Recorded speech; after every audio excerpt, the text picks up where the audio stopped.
Hey everybody, welcome back to In Bed with the Millennial. I'm the Millennial, Javeda Bay, and this is my bed. And it's time for us to keep this conversation going about how sex ed is more than just the act of sex and impacts our lives in a lot of different arenas. And if you watched last week's video, you know those arenas. I'm talking about the legal arena, the medical field, and social justice and activism.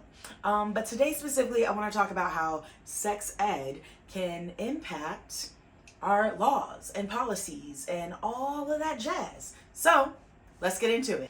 Okay, so let's start with the how. How is it that sex ed can impact our laws? Well, for one, sex ed offers us an understanding of like the history of things, because unless you're in like a very focused program or at a specific type of school, you're not going to get history that covers everything, including like LGBTQ history, which definitely is impacted by laws. So understanding the history aspect can play into like how you understand the way laws are written and how they're in place now. But also, sex education, especially like research in general, impacts the way laws are written and policies and things of that nature. So sex ed that really like explores different aspects of our sexuality, read gender, y'all, really impacts the ways that policies and laws are written. So sex ed is extremely important, because if we really want to make change, we need to understand things, and we as sex educators doing that research can offer that information to these policymakers and lawmakers who are not doing that research. I promise you, they are not out here doing research on gender and how people actually exist and like how they define their gender and things of that nature that would come into play. So sex ed can help that in terms of policy writing. Okay, you're probably like, all right, Janae, so what are some examples you got? Well, first off, there are definitely some laws that you know that are impacted by like sex ed or like show up within sex ed curriculums. And two examples. The first one is going to be the 2015 U.S. Supreme Court Obergefell, I don't think I'm pronouncing that right, at all, versus Hodges. And so this was a Supreme Court case that said same-sex marriage was legal. It like legalized it in the United States of America on the federal level. And so like I'm pretty sure you've probably heard of that one. It was pretty big news. And then the second one that is very much sexuality related is going to be Loving v. Virginia. And this was a 1967 U.S. Supreme Court decision that said that banning interracial marriages was unconstitutional. So those are two big ones. If you haven't heard of them, Loving v. Virginia actually has had a film made about it. And honestly, if you talk to anyone within the LGBTQ community, they could probably tell you about the 2015 U.S. Supreme Court decision in terms of like legalizing same-sex marriage. But yeah, so two examples of like sexuality and sex ed and how it's important in understanding those things, because before those were passed, same-sex marriage not allowed in most states. Interracial marriage not allowed before 1967.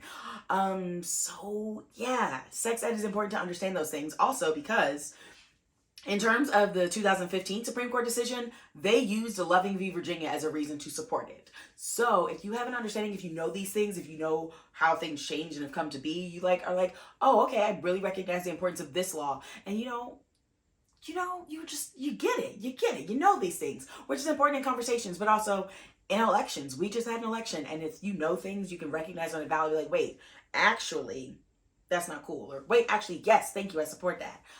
So yeah, sex ed can teach you a lot about that. But there's also things that you probably don't know about sexuality and sex ed in terms of our laws and policies. For one, do you know what sodomy laws are? No? Well, sodomy laws are laws that define sexual acts as crimes. And so depending on what state you're in, it could be a lot of different things. Also, you're probably wondering, like, Javay, how would they know what those sexual acts are? Baby boo, that is a whole other conversation. But yeah, so in some states, there are some laws that are like, you can't do certain sexual acts.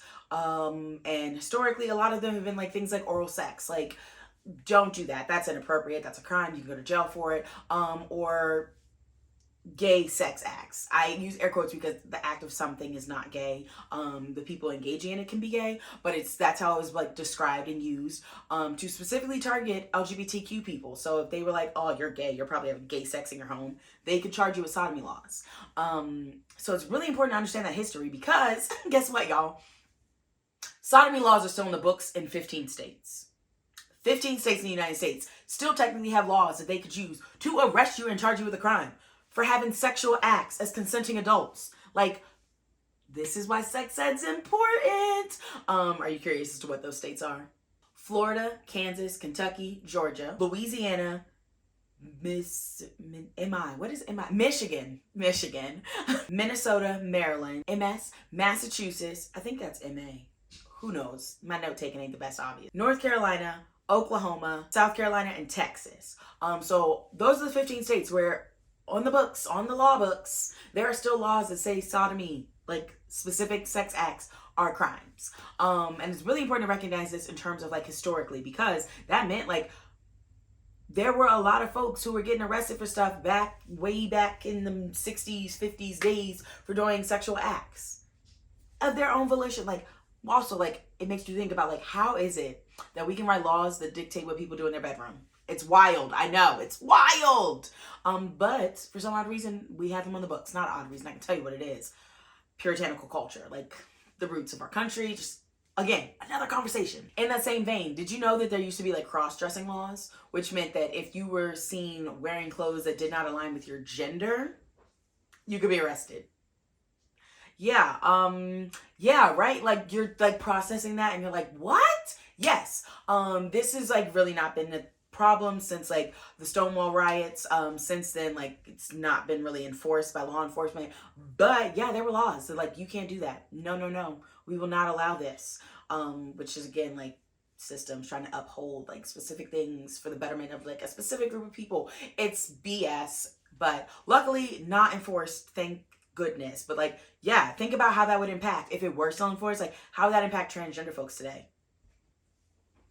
You got sex ed is really just like eye-opening, ain't it, y'all? And then lastly, this isn't a law. It's more so like a policy that's like implemented by law enforcement. But did you know that depending on where you are, if you are arrested with condoms, they can use that as evidence that you are a sex worker. Which, like, if you know me, you know my views. Sex work is work, and we should not be arresting people or criminalizing folks for engaging in sex work. And also, with this whole policy, this, like, enforcement, it also negates, like, safer sex practices. Because if you are someone that's like, oh, I'm going to carry condoms with me, but, oh, if I were to get stopped by police and, like, frisked or they check my bag or anything and they see these condoms, they could then take me in and be like, oh, you're a sex worker, so maybe I shouldn't carry them. So then you might just be going to dates not having condoms to better protect yourself from not getting arrested, but then that means you're not engaging in, like, safer sex practices. Like, it's just like this very vicious cycle. But this is also why you need sex ed to know these things. Like, hey, potentially in the state of New York, if you were stopped by police and they found condoms, they may actually charge you as a sex worker. It's also important to note that this enforcement, this law, this policy directly affects transgender folks, because transgender folks are really there are a lot of transgender folks that are involved in the sex work trade, and so, like, them having condoms on them, police would definitely do and can target them under the assumption that they're sex workers because they have condoms, which is like, wow, that's rude to also just assume that people aren't just having safe sex to have safe sex. So yeah, it's like multi-layered, but it plays into a lot of different things. And that's just like a few quick examples of things. There's so many different ways. Like, if you really, like, dove into the conversation around gender and how it impacts our policies, and, like, just like the forms that we have as, like, federal forms. Like, did you know that we don't have, like, a set infrastructure in terms of, like, changing your gender on all your government documents? Like, it's like pick and choose between the different agencies, but there's not one set thing. So there's a lot of discrepancies between different, like, governmental agencies and bodies in terms of, like, who can update their stuff and, like, how to go about it. Like, it's mind-blowing. So sex ed that really covers, like, everything is going to tell you about all those things. That's why, y'all, comprehensive, inclusive sex ed matters. Also, like, critical sex ed. I don't just mean, like, sex ed that's like, oh yeah, that thing, like, talking about a few different topics. I mean, like, critical sex ed that's like, hey, we need to get to the nitty gritty, because this isn't just like a face surface level type of thing. Like, there's a lot happening that needs to be discussed. So sex ed that does that is extremely important. And I really just, I want you to be after that type of sex ed. Like, you can also be after, like, the pleasure focused, like, sex ed. I want that for you too. But I also want you to be able to think critically about these laws that are being passed. The things that we're voting on. Like, we just voted on how many measures across how many countries. Like, understanding the legal system, the laws, and sex ed and how it plays into it. Like, look at it now. There are 5 states now, 6, that just solidified abortion access in their states. Like, California codified abortion in their state constitution. Like, it's important to understand these things, because unless you were sitting in a legal classroom, a law classroom, you probably aren't hearing it. So sex ed is the place to go to get it. That's the moral of the story. But yeah, that is that. That's just a taste of how sex ed can influence and impact our legal system and our laws and the policies that are written and we abide by, air quotes, because like, burn it all. But yeah, that is that. Make sure you subscribe to this YouTube channel, because I'm really like, just do it. Y'all, I already told you. Also, make sure you follow me on social media, because more supplemental content all about this topic this week. And that includes TikTok, Instagram, Facebook, Twitter, all of that. So make sure you're following me. And definitely subscribe to my email newsletter, because also, as we've seen, censorship is real. And I just have a feeling that I'm going to hit some barriers talking about stuff. So you definitely want to sign up for that. And send this to your friends. Send this to your friends who are like, I had no idea about laws. Like, hey, you live in this state. Did you know that there are some laws on the books? Send this to them. And make sure you come back next week, because I'm going to have more content and it's going to be good. Also, as just like a leaving fun fact, it's still on the books in the state of Texas that you can't own more than 6 dildos. I will never move to Texas. But until next time, I'm going to see you later. Deuces.